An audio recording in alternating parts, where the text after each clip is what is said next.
আসসালামু আলাইকুম, সবাই কেমন আছেন? আশা করি ভালো আছেন। আপনারা কি জানেন 2025 সালে কি হতে যাচ্ছে?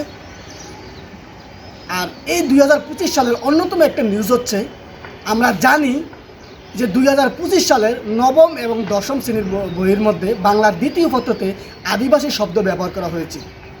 আমরা জানতে চাই এই আদিবাসী শব্দটা কেন ব্যবহার করা হচ্ছে।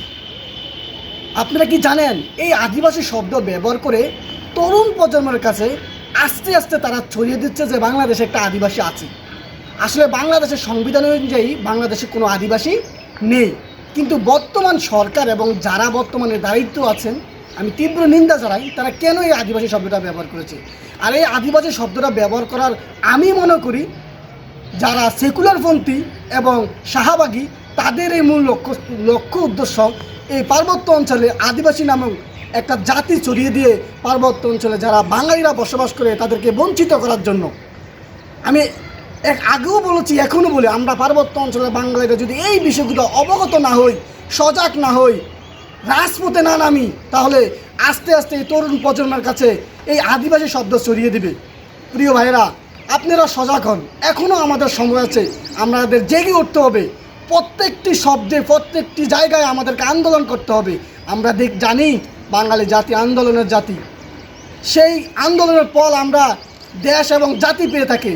কিন্তু দুর্ভাগ্য সত্ত্বেও আমরা পার্বত্য অঞ্চলের মানুষ কখনো বাঙালি জাতির থেকে কোনো সফলতা আনতে পারিনি, এবং আজ পর্যন্ত বাঙালিরা কোনো অধিকারে সফল হতে পারেনি। শুধু একটাই কারণ, বাঙালিদের ঐক্যমত নাই, বাঙালিরা একসাথে কাজ করতে জানে না, বাঙালিরা সবাই একসাথে ইউনিটি নাই, যার কারণে আমরা বারবার পিছিয়ে যাচ্ছি।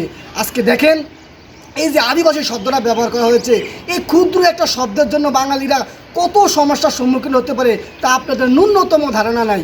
আপনারা জানেন, মনে করতেছেন যে একটা আদিবাসী শব্দ ব্যবহার করছে তাতে কি হয়েছে। না ভাইরা, এই আদিবাসী শব্দ ব্যবহার করে তারা কিন্তু বাইরে থেকে যে সকল সুবিধা পাবে তা আপনি কল্পনা করতে পারেন না, এবং আদিবাসী শব্দ ব্যবহার করে বাংলাদেশ থেকে যে সুবিধা পাবে সেটা আপনি কল্পনা করতে পারেন না। এবং এই আদিবাসী শব্দ ব্যবহার করে বাংলাদেশের বিভিন্ন স্কুল, ইউনিভার্সিটি, মেডিকেল থেকে শুরু করে সব জায়গায় তারা কোটা সুযোগ সুবিধা নেবে। মেডিকেল থেকে শুরু করে স্কুল, শিক্ষা প্রতিষ্ঠান এবং কি চাকরিতে তারা সুযোগ সুবিধা নেবে। সুতরাং আমাদেরকে এখনও সজাগ হতে হবে যে এই আদিবাসী শব্দ অবিলম্বে বিলুপ্ত করে আবার নতুন পাঠ্য বইয়ে যুক্ত করতে হবে উপজাতি এবং ক্ষুদ্র নিগোষ্ঠী। ধন্যবাদ সবাইকে পয়েন্ট টু দ্য পয়েন্টের সাথে থাকার জন্য।